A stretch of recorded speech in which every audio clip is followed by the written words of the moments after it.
زدیم بی صدا باریدم.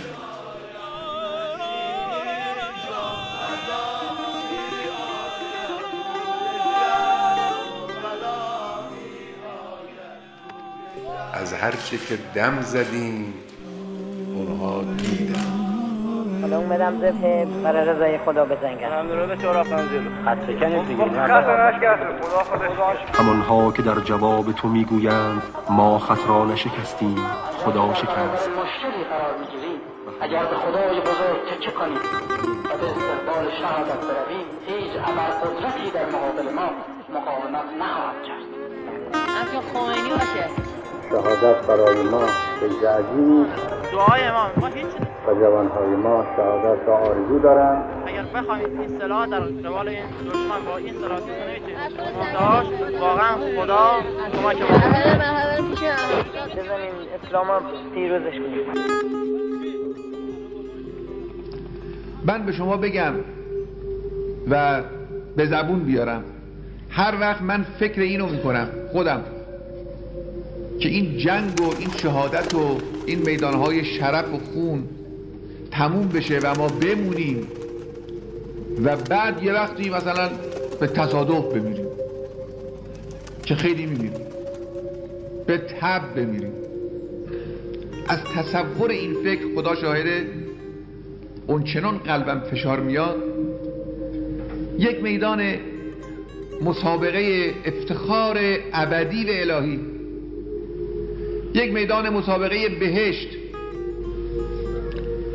این از آدم گرفته بشه و آدم همینطور بمیره، این خیلی سخت.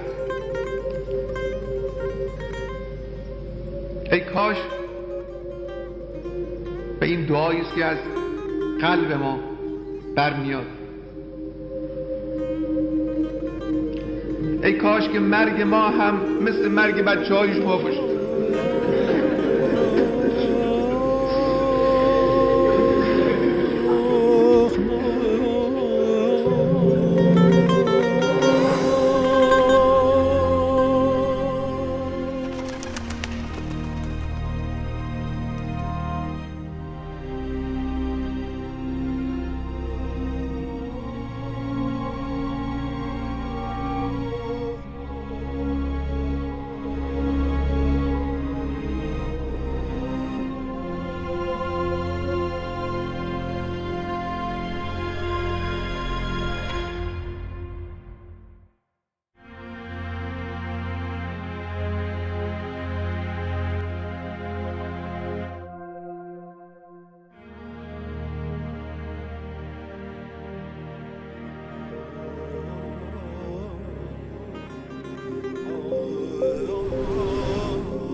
ما سینه زدیم بی صدا باریدم. از هرچه که دم زدیم اونها دیدن. ما مدعیان صف اول بودیم، از آخر نگذشتیم.